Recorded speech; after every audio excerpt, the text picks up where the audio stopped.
Hace poco, concretamente hace unos pocos días vi la serie de Dungeon Meshi, o Dragones y Mazmorras como se le conoció aquí en Latinoamérica, serie que nos relata la misión de Laios, un hombre un poco extraño quien no irónicamente me dan las vibras de que es un autista por su raro comportamiento tan obsesivo que sus amigos recalcan.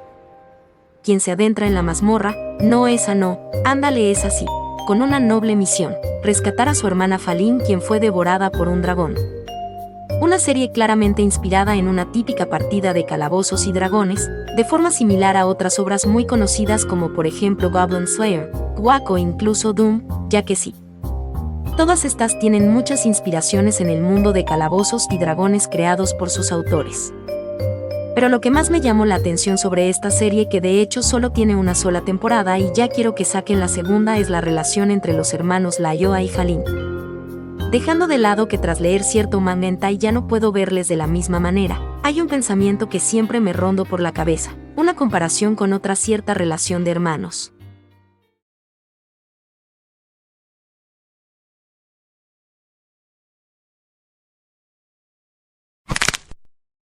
Sí, ya sé. Si me conoces desde hace un tiempo estoy seguro que sabrás que la mera neta patineta del planeta no me gustó pero para nada el manga de Kimetsu no Yaiba, pues al igual que con Undertale lo considero como una de las mayores desgracias que le pudieron haber ocurrido a sus respectivas industrias, porque considero que son el perfecto ejemplo de la sobrevaloración súper extendida y de que no ser muy conocido te hace necesariamente bueno o que tener legado o influencia tampoco te hace bueno. De hecho, en estos dos casos lo considero todo lo contrario, pues si verán en el futuro a protagonistas o tramas que giren en torno al pacifismo mamecho o a la redención sin esfuerzo, ya saben a qué obra se debe. Pero en fin, dejando mis opiniones más personales de lado, realmente de lo poco bueno y rescatable que he de recalcar sobre Kimetsu no Yaiba es sobre la motivación de Tanjiro, la cual es ayudar a su hermana pues esta padece de una maldición que le hace una demonesa, algo que de hecho es literalmente el mismo objetivo de Laios una vez revive a su hermana con magia negra, pero como utilizó los restos de un dragón, esta se convirtió en una quimera de la cual él buscará librarle de esa terrible condición. Incluso la personalidad de estos dos es algo similar, no más que Laios no es puto, lo que es que a lo mucho será autista pero poco más. Pero retomando el punto, si bien la motivación de Tanjiro me parece bastante creíble y comprensible, ya que, ¿qué no harían por ayudar a un ser querido? Lo que sí me pareció muy cagado es la relación de Tanjiro y Nezuko, si es que ser un motor para la trama y un deus ex machina con patas cuenta como relación, ya que una de mis grandes quejas con esta obra, aparte de todo, es que nunca pero nunca de los nunca jamás se abordó ni mucho menos profundizó en cómo era la vida de estos dos previo a la gran tragedia que les arruinó la vida. Fuera de una canción y uno que otro flashback o comentario random, jamás sabemos cómo era Nezuko como humana, sintiéndose irónicamente como un personaje muy poco humano y, básicamente, más un recurso que un personaje real con sus motivaciones, pensamientos, pesares, temores y ambiciones personales.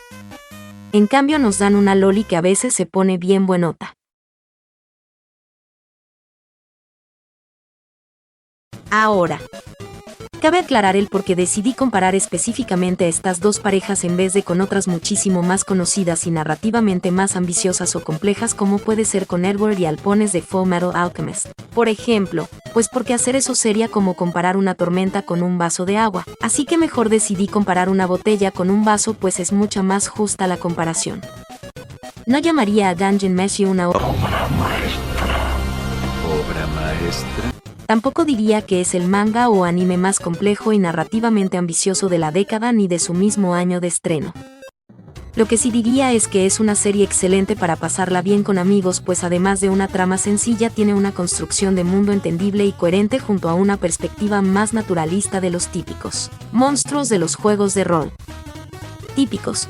Algo que me hace pensar si a esta serie se le podría encasillar también en el género de la evolución especulativa, pero como ven no es una obra compleja o muy profunda ni con grandes ambiciones. Más bien lo que no tiene de complejo lo tiene de interesante y entretenido.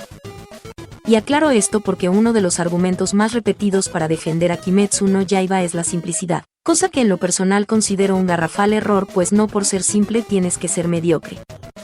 Y de hecho ser mediocre ni siquiera es necesariamente malo, pues por definición únicamente lo mediocre es que no sobresale. Solo que Internet deformó bastante su significado y ahora llamar a tu obra favorita como mediocre es sinónimo de declaración de guerra. Ahora sí, finalmente tras toda esta cháchara vamos con lo bueno, porque Laios y Falin se sienten como una relación legítima y real, y porque esto con Tanjiro y Nezuko no es así.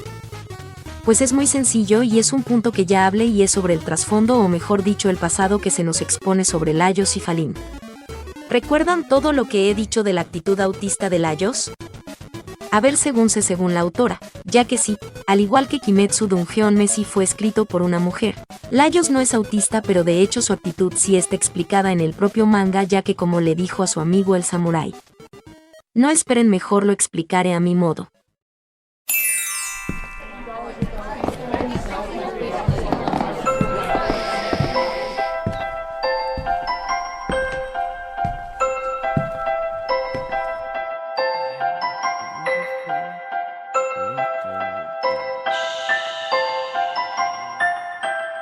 Muy en resumen, la actitud tan extraña de Laios tiene una explicación bastante triste. Tanto él como Falin crecieron aislados socialmente y prácticamente solo se tenían el uno al otro. Eran tan apartados que muchas veces su única compañía al comer era entre ellos mismos. Eventualmente Laios decidió huir de ese ambiente uniéndose al ejército, dejando a Falin sola otra vez. Más adelante ella entraría a la escuela de magia y conocería a Marcille, a quien constantemente invitaba a comer hierbas y frutas raras. No lo hacía por molestar, sino porque Marcille era su primera amiga real en años y quería convivir con ella tanto como pudiera. Después ambos terminarían viajando a la isla donde ocurre gran parte de la historia. Laios, gracias a su experiencia en combate y a ir acompañado de una hechicera, podía conseguir buenos contratos como aventurero. Allí conocerían al resto del grupo, incluyendo al samurái que se enamora de Falin. Lo gracioso es que Laios constantemente arruinaba sus intentos de acercarse a ella poniéndose a hablarle de cualquier otra cosa, pero no era por celos ni por ser un idiota, como él mismo dice. Simplemente estaba feliz de tener a su primer amigo en la isla.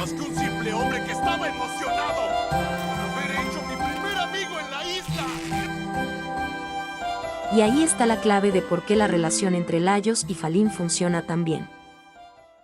No necesitas una historia exageradamente compleja para hacer sentir real a una relación. Basta con darle contexto humano y emocional. Entiendes por qué ambos son, cómo crecieron y por qué se aferran tanto el uno al otro. Por eso se sienten como personas reales con una vida antes y después de la aventura. Incluso Falin, pese a parecer menos, queda muy bien definida por pequeños detalles. Como cuando salva a Laios usando un mangual, un arma brutal capaz de perforar armaduras. Puede parecer exagerado, pero cuando entiendes que Laios es literalmente la persona más importante de su vida, tiene sentido que no dude en recurrir a métodos extremos para protegerlo.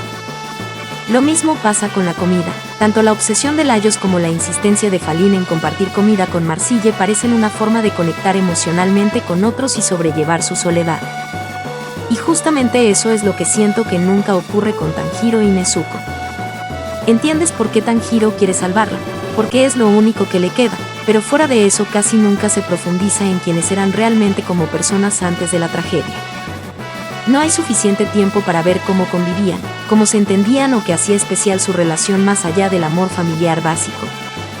Y lo más curioso es que tampoco hacía falta una obra extremadamente compleja para lograrlo, porque Dungeon Meshi demuestra que incluso en pocos capítulos puedes construir una relación de hermanos que se sienta genuinamente humana.